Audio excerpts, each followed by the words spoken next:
Hola, ¿qué tal? Bienvenidos a Volviendo a Casa, tu servidor Juan Carlos García. Continuamos con el estudio de Mateo. Nos quedamos en el capítulo 1. Esta va a ser la tercera parte con el tema Un nacimiento virginal. Les pido una disculpa porque dejé de grabar.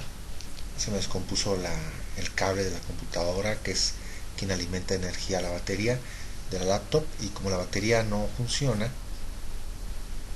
bueno, la tengo que tener todo el tiempo conectada, y se arruinó el cable y pues hasta el día de ayer me lo entregaron y ya empezamos nuevamente a estudiar, ¿no? A compartir los estudios verso por verso. Entonces el tema es el nacimiento virginal, ¿sale? Es una continuación, continuamos, esto es como la tercera parte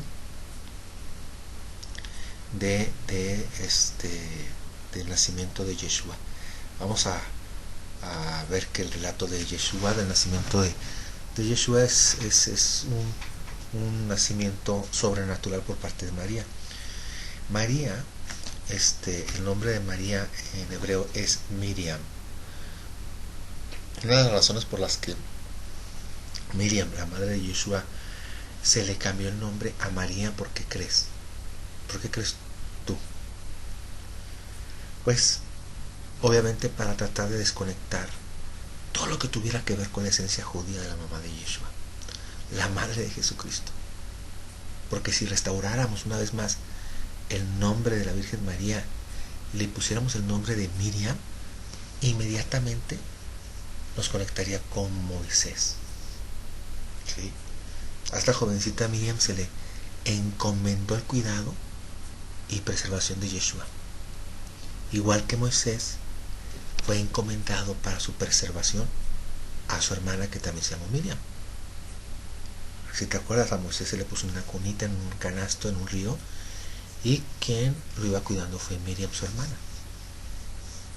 Moisés iba a tener como misión profética el sacar al pueblo de Israel de Egipto, así como Miriam cuidó lo cuidó a él, pues al que sacaría el pueblo de Israel de Egipto. ¿Sí? Y así pues habría otra Miriam que cuidaría otro profeta que sacaría al pueblo de Israel, ya no de Egipto, sino de todas las naciones. Así es que todo tiene una relación, y hay una razón por la que se llamaba Miriam. Pero en el momento en que se le cambia el nombre y se le comienza a llamar por María, entonces en automático se pierde la conexión, y se le ve como una mexicana, y nada que ver con la Miriam hebrea judía. ¿Sí? Y hoy vamos a comenzar, a partir de aquí, un tema muy polémico para mucha gente. Es importante que tengas la oportunidad de escuchar todos estos estudios, van a ser varios, ¿sí? Y los puedas compartir. Si vienes de un contexto romano, ten paciencia, es importante. El Padre Celestial va a poner a las personas indicadas, va a estar escogiendo a sus ovejas, las está trayendo al redil, las está trayendo a casa, porque el tema, pues obviamente es un tema que muchos de comienzo pues no les interesaría, no les gustaría, se ofenderían, ¿no? Claro que si ponen atención al estudio se sorprenderían, no habría manera en que pudieran discutir otra cosa.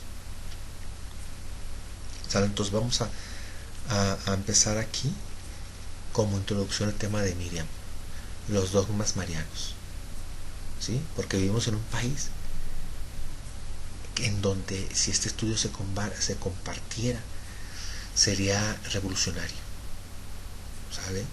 Y sacudiría a mucha gente, y no es fácil porque es ir en contra del sistema, ¿sale? Pero vamos a recorrer con este estudio, que digo varias secciones, el trayecto de Miriam hasta la Guadalupana, ¿sale?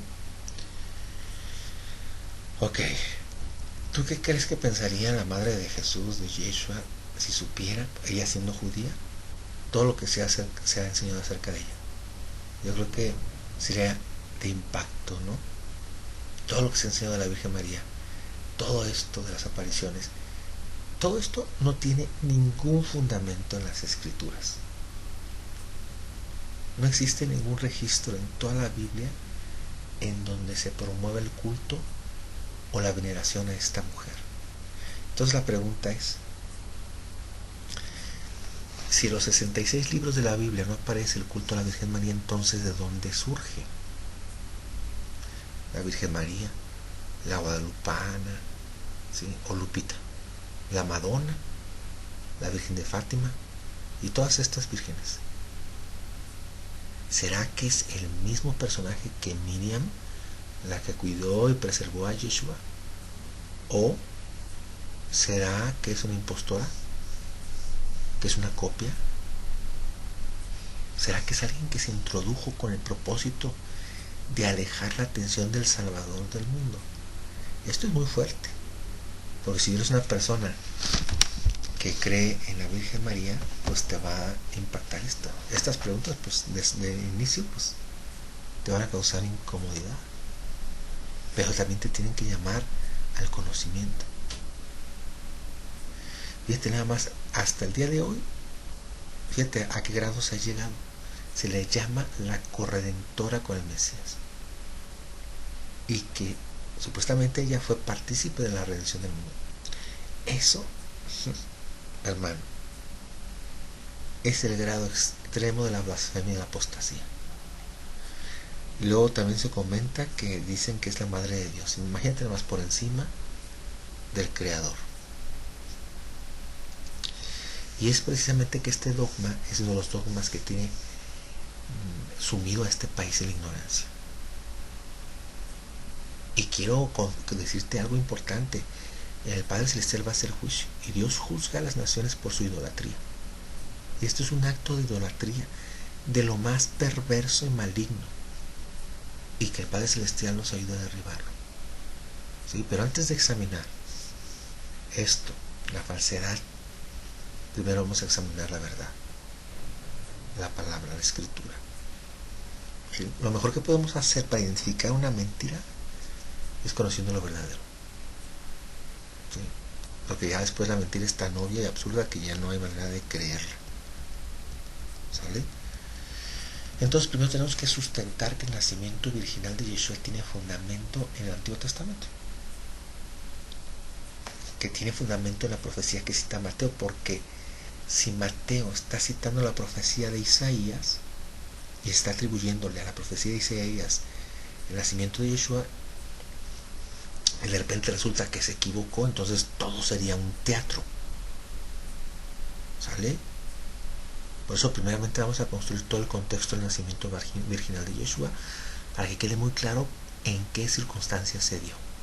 Entonces vámonos al versículo 18 y dice: el nacimiento de Yeshua fue así. Estando desposada María su madre con José, antes que se juntasen, se halló que habían concebido del Espíritu Santo.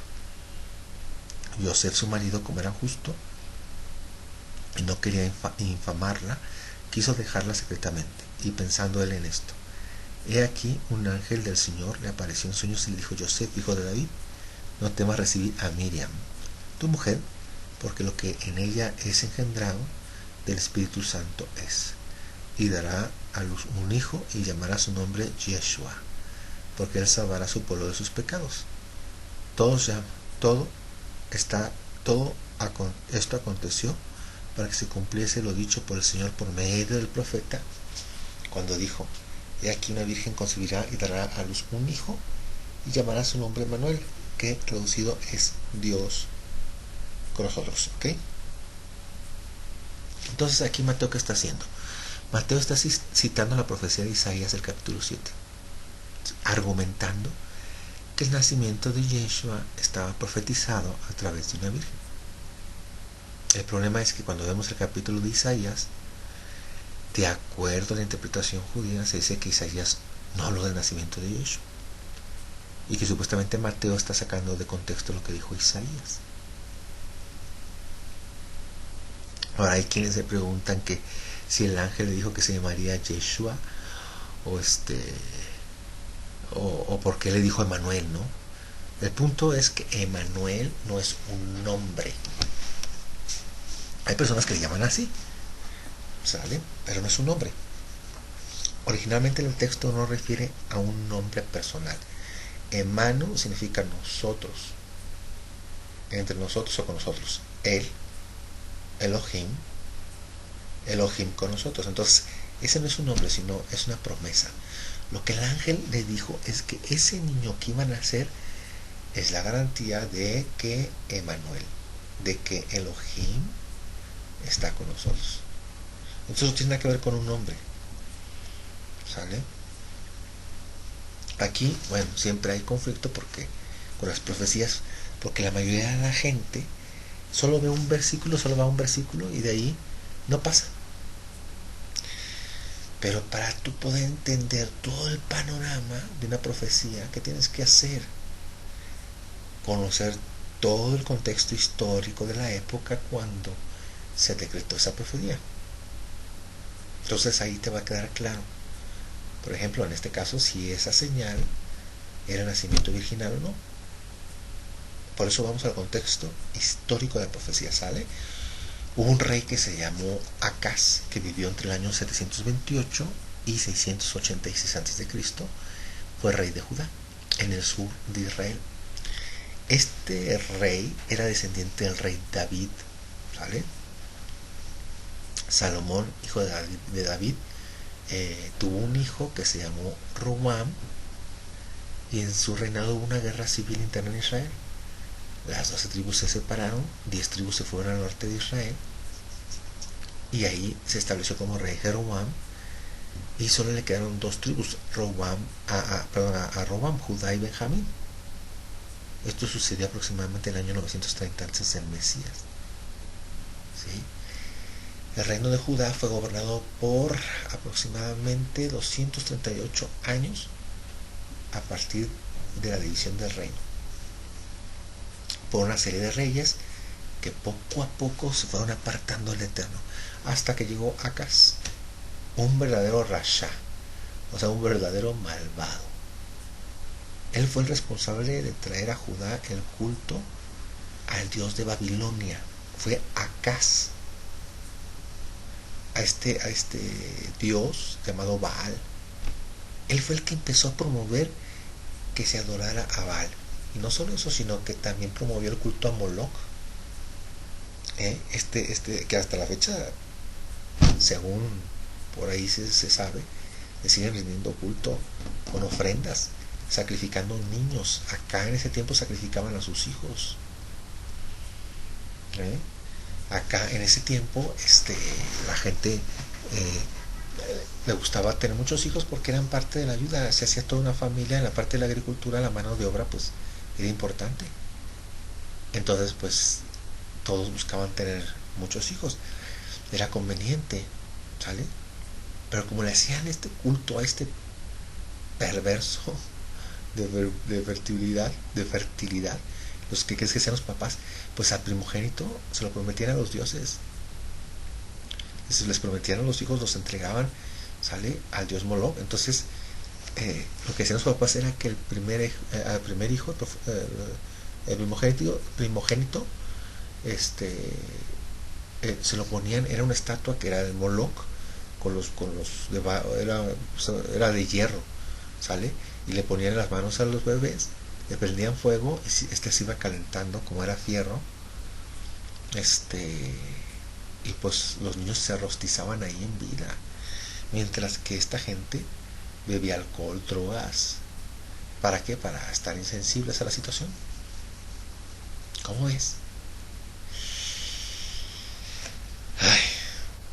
Esos cultos los realizaban en el valle de Hinnom, en las afueras de Jerusalén. De hecho, bueno, posteriormente a ese lugar se le llamó el Valle de la Gehenna, que significa en el diccionario Strong 1067, 1067, infierno. ¿Verdad? Porque era un lugar de cultos satánicos, sacrificios a hijos. Fíjate todo lo que hizo este rey Acaz, y era impresionante. Pero si él venía siendo descendiente del rey David, el rey David era un hombre que amaba a Dios, amaba la Torah, era un hombre justo, pero los hijos decayeron. Hay que leer segunda de Crónicas 28:1, dice: de 20 años era Acaz cuando comenzó a reinar, de 20 años. Y 16 años reinó en Jerusalén, mas no hizo lo recto ante los ojos del Eterno, como David su padre. Antes anduvo en los caminos de los reyes de Israel, y además hizo imágenes fundidas a los Baales. Quemó incienso en el valle de los hijos de Hinnom, e hizo pasar a sus hijos por fuego, conforme a las abominaciones de las naciones que el Eterno había arrojado de la presencia de los hijos de Israel. Asimismo sacrificó y quemó incienso en los lugares altos, en los collados y debajo de todo árbol frondoso. De todo árbol frondoso, aquí hay que poner atención porque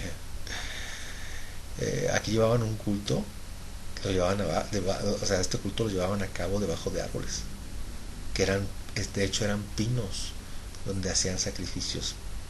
¿Sabe? Para que empieces a conectar de dónde surge la tradición de la ceremonia del árbol de pino. ¿Sale? En ninguna parte de la escritura menciona esto de festejar esto de la Navidad, ¿sí? Y tampoco menciona que Yeshua nació el 25 de diciembre. Así es que la próxima vez que celebres la Navidad, no podrás decir que estás celebrando el nacimiento de Yeshua, sino el nacimiento de Tammuz, un culto idólatra, y no tiene nada que ver con Yeshua. Segunda de Crónicas 28, 5, por lo cual el Eterno su Dios lo entregó en manos del rey de los sirios, los cuales lo derrotaron y lo tomaron un gran número de prisioneros que llevaron a Damasco. Fue también entregado en manos del rey de Israel, el cual lo batió con gran mortandad. Recordemos que las 12 tribus de Israel se dividieron en el año 930 antes de Cristo, ¿vale? Entonces, en la época del reinado del rey Acaz, que fue en 728 a.C., vino el rey del norte para matarlo. ¿Sí? Y bueno, a lo largo de la historia se han visto persecuciones y muertes del pueblo judío, ¿no? Del cristianismo hacia el pueblo judío. Y lo curioso es que vemos en el cristianismo que ahí pues está Israel asimilado, ¿no? Las 10 tribus están asimiladas principalmente en las naciones cristianas.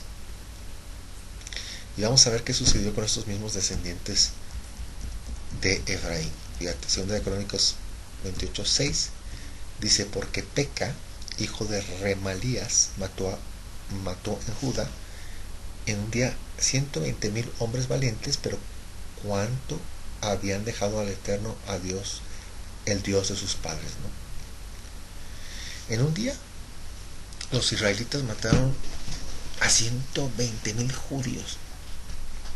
Y aquí dice ¿por qué? ¿Por qué fue que Dios permitió eso? Porque habían abandonado al Señor Dios de sus padres. ¿Sale? Como vemos en este pasaje, tanto los sirios o arameos como los israelitas en el norte ya habían causado un gran daño al reino de Judá, este reino gobernado por Acaz. Sin embargo, quedaba un remanente de Judá, y la ciudad de Jerusalén, desde donde Acaz reinaba, que pues aún no era conquistada, ¿sí? Lo único que quedaba del reino de Judá era la ciudad de Jerusalén, donde estaba Acaz, pues, que estaba, por cierto, muy preocupado porque ya venían avanzando las tropas sirias en alianza con los israelitas del norte. Ya venían para quitar el trono de Judá, sacarlo del palacio para poner otro rey. Y Acaz, pues tenía que resolver su situación, y envió grandes cantidades de dinero del tesoro del templo, lo sacó de ahí, utensilios de oro, y se los mandó al rey de Asiria para que lo defendiera. Y aunque la escritura dice que tenía que acudir al Creador, arrepentirse, Acaz no hizo eso, no lo hizo. Sale en segunda de Crónicas 28:16: en aquel tiempo envió a pedir el rey Acaz a los reyes de Asiria que le ayudasen, porque también los edomitas habían venido y atacado a los de Judá y habían llevado cautivos. También los edomitas ellos venían del sur, estos eran los descendientes de Saúl y estaban atacando Judá también. Versículo 18: asimismo los filisteos se habían extendido por las ciudades de Cefela y del Negev de Judá y habían tomado Bet-Semes, Jalón, Gederot, Soco con sus aldeas, Timna también con sus aldeas y Gimso con sus aldeas, y habitaban en ellas. Porque el Eterno había humillado a Judá por causa de Acaz, rey de Israel, por cuanto él había actuado desenfrenadamente en Judá y había prevaricado gravemente contra el Eterno. Todo por estar imitando los cultos de las naciones. Todo por eso le empezó a ir muy mal al rey. Y sigue diciendo, pues Acaz había tomado una porción del tesoro de la casa del Señor, del palacio del rey y de los príncipes, y le había dado al rey de Asiria, se los había dado al rey de Asiria, pero sabes que no le sirvió de nada. ¿Y sabes qué pasó? En vez de acercarse más al padre, le fue más infiel. Crónicas 2:28, perdón, segunda de Crónicas 28:22. Además, el rey Acaz, en el tiempo que aquel le apuraba, añadió mayor pecado contra el Eterno, porque ofreció sacrificios a los dioses de Damasco que le habían derrotado. Y dijo, pues que los dioses de los reyes de Siria les ayuden. Perdón, pues que los dioses de los reyes de Siria les ayudan, yo también ofreceré sacrificios a ellos para que me ayuden. Bien que fueron estos su ruina y la de todo Israel. Además de eso, recogió Acaz los utensilios de la casa de Dios y los quebró y cerró las puertas de la casa del Eterno, y se hizo altares en Jerusalén, en todas las naciones, en todos los rincones. Hizo también lugares altos en todas las ciudades de Judá, para quemar incienso a los dioses ajenos, provocando así a ira al Eterno, el Dios de sus padres. Ahora, ya con esto nos dimos cuenta quién es Acaz. ¿Sale? Ahora vamos al contexto de la profecía de la Virgen. Isaías 7:1. Aconteció en los días de Acaz, hijo de Jotam, hijo de Usías, rey de Judá, que recién rey de Siria, y Peca, hijo de Remalías, rey de Israel, subieron contra Jerusalén para combatirlo, pero no la pudieron tomar. Y vino la nueva a la casa de David diciendo, Siria se ha confederado con Efraín, y se le estremeció el corazón y el corazón de su pueblo, como se estremecen los árboles del monte a causa del viento. Efraín estaba muy pegado a Judá. Los ejércitos estaban muy cercanos de la capital de Israel, Jerusalén. ¿Sale? Versículo 3 dice, entonces dijo el Eterno a Isaías, sal ahora al encuentro de Acaz, tú y Sear-Jasub, tu hijo, al extremo del acueducto del estanque de arriba, en el camino de la heredad de lavador. Este estanque era el que suplía de agua a toda la ciudad de Jerusalén. Así es que ¿qué iba a defender Acaz? Pues el agua de la ciudad. Así es que el padre le dice a Isaías que fuera con este rey para que hablara con él. Y Dios le dijo a Isaías que fuera con su hijo llamado Sear-Jasub. ¿Sí? Sear significa remanente y Jasub significa volverá. ¿Qué tal? Y aquí es bien importante que pongamos atención, que entendamos todo este contexto, porque eso tiene que ver con todo lo relacionado con la Virgen. ¿Ok? Un remanente, ¿qué se refiere con un remanente? Pues a un pequeño grupo. ¿Sale? El temor de Isaías era que los del norte ya se habían apartado, y si los judíos eran invadidos, entonces Israel sería borrado del mapa y ya nunca más iba a existir Israel. Así es que el motivo por el que el padre le dijo al profeta Isaías que a uno de sus hijos le pusiera por nombre un remanente volverá, ¿sí? Se le presentó una promesa del padre en el sentido de que aunque Israel sea atacado, siempre existirá un remanente de su pueblo, y de ese remanente el padre va a formar una vez más a la nación. ¿Sale? Aquí luego dice el versículo 4, y dile guarda y repósate, no temas, ni se turbe tu corazón a causa de estos dos cabos de tizón que humean, por el ardor de la ira de Rezín y de Siria y del hijo de Remalías. Ha acordado maligno consejo contra ti el sirio con Efraín y con el hijo de Remalías, diciendo: vamos contra Judá y aterroricémosla y repartámosla entre nosotros y pongamos en medio de ella por rey al hijo de Tabel.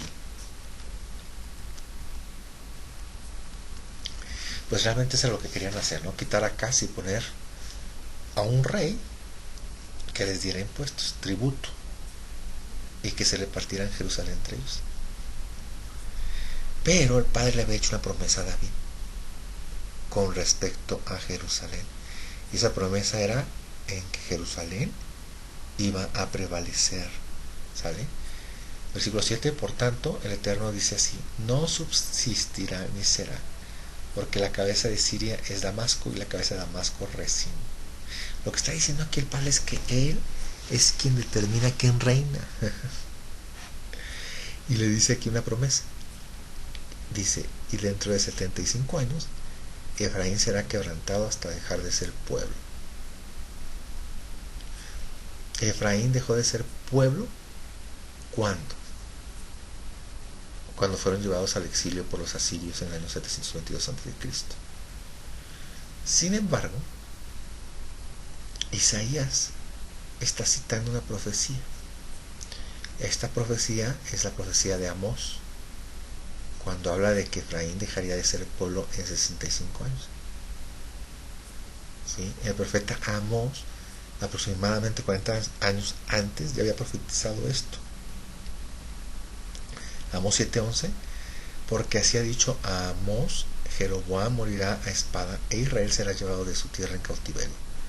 7:17: por tanto, así ha dicho el Eterno: tu mujer será ramera en medio de la ciudad, y tus hijos y tus hijas caerán a espada, y tu tierra será repartida por suertes, y tú morirás en tierra inmunda. Israel será llevado cautivo lejos de su tierra. ¿Sale? Esta profecía fue dada en el tiempo del rey Usías de Judá, 2 años antes del terremoto, lo que se escribe en Amós 1:1. ¿Sí? Y de acuerdo a una cronología hecha por los rabinos, Amós profetizó literalmente que 65 años después Efraín dejaría de ser pueblo. Entonces lo que hace Isaías es citar la profecía de Amós, y por ello dice que en 65 años, aunque ya habían pasado algunos años, ¿sí? Él lo dice, ¿sí? Ya habían pasado algunos años desde que fue profetizado ese evento. ¿Sí? Versículo 9 dice: y la cabeza de Efraín en Samaria, y la cabeza de Samaria el hijo de Remalías, si vosotros no creyereis, de cierto no permaneceréis. Lo que está diciendo el padre al rey Acaz por medio del profeta Isaías es que él controla a los sirios y a los de Israel, y que si no cree que el padre está en control, no va a permanecer. Y en el siguiente versículo comienza el momento en donde le va a decir la señal. Dice versículo 10: habló también el Eterno a Acaz diciendo: pide para ti señal del Eterno tu Dios, demandándola ya sea de abajo en lo profundo o de arriba en lo alto. ¿Qué crees? En ese momento, pues, para el rey Acaz, con su mente humana, parecía imposible poderse liberar de los acontecimientos que advertía. O sea, él veía de frente, estaba viendo los ejércitos que estaban a punto de entrar a Jerusalén, pues de una manera, en ese momento, pues literal, hablando de lo que estaba viendo humanamente, pues era inminente el ataque. Pero Isaías le dice al rey Acaz, y obviamente le dice de parte de Dios, que pidiera una señal de que Dios estaba con él, y de que Dios va a perseverar Jerusalén. Y que respondió Acaz en el versículo 12, dice: no pediré y no tendré y no tentaré al Eterno. Acaz dijo que no tentaría al Señor por una actitud pseudo religiosa. Se quiso ser muy espiritual. Pero en realidad pedir ayuda a Dios implica que te arrepientas. Pero Acaz no quería arrepentirse.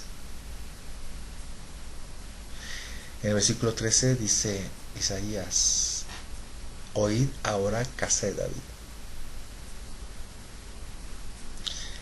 Aquí es muy importante que pongas atención. Es muy importante para entender el contexto del nacimiento virginal. Porque Isaías ya no se dirige al rey Acaz, sino a la casa de David. Le habla a todo el pueblo judío.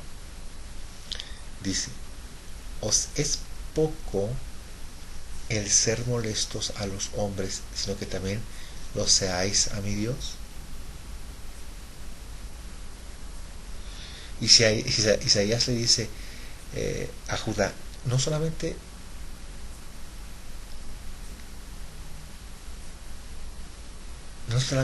has cansado a los hombres, sino también al Señor. Versículo 14 dice: por tanto el Señor mismo os hará señal. ¿Qué actitud tenía Acaz? Acaz representa a toda la casa de Judá, y la actitud era una falta de arrepentimiento. Tenía orgullo, una pseudo religión. El Padre les daría una señal, de manera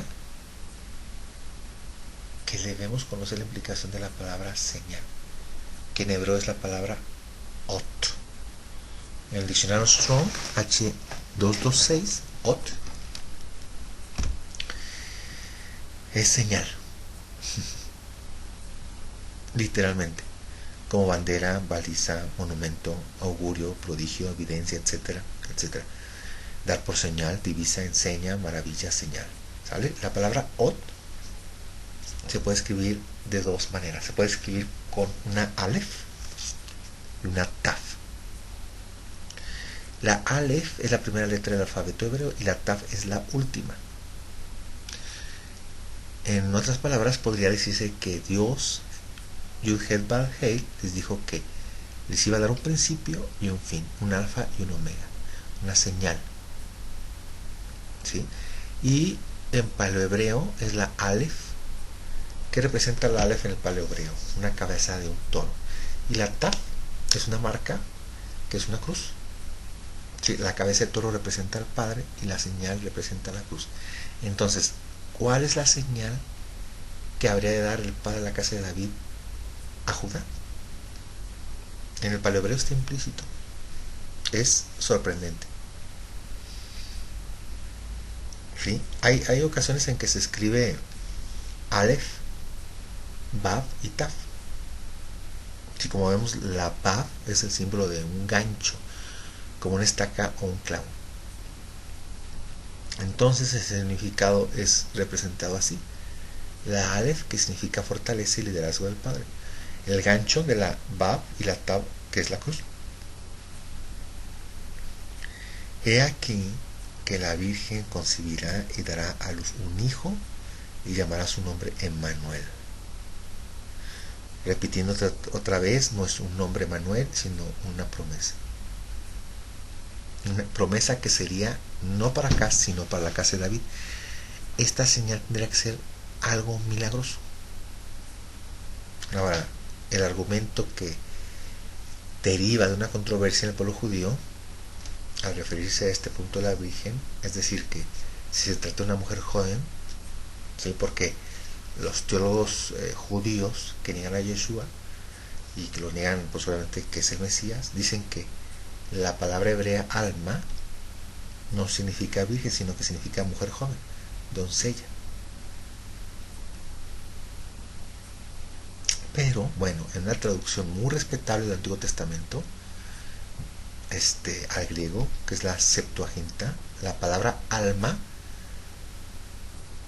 la tradujeron los rabinos de aquella época como partenos, pártenos, que literalmente significa virgen. El único problema que se detecta en esta cita al referir que el niño del que se habla es Yeshua, como afirma Mateo, es que en los versículos que continúan de esta profecía se menciona que antes que este niño sepa desechar lo malo y escoger lo bueno, la tierra de estos dos reyes que estaban amenazando a Judá sería abandonada. Hay que leer el siguiente versículo. Dice versículo 15: comerá mantequilla y miel hasta que sepa desechar lo malo y escoger lo bueno. La palabra miel en hebreo es dátiles. Eso es extraordinario porque en la época de Acaz no había abundancia. Judá y Jerusalén estaban en escasez porque estaban sitiados y había mucha hambre. Lo que está diciendo la profecía es que iba a haber abundancia, que es lo que significa leche y miel, ¿sí? Abundancia. ¿Vale? El versículo 16 dice: porque antes que el niño sepa desechar lo malo y escoger lo bueno, la tierra de los dos reyes que tú temes será abandonada. El problema que se nos presenta es que el año en que la tierra de esos reyes iba a ser abandonada es el año 722 a.C., con el cautiverio de las tribus del norte, lo que significa que ese niño tenía que haber nacido antes del 722 a.C. Entonces, ¿quién es este niño que nacería antes de que esas tierras fueran abandonadas?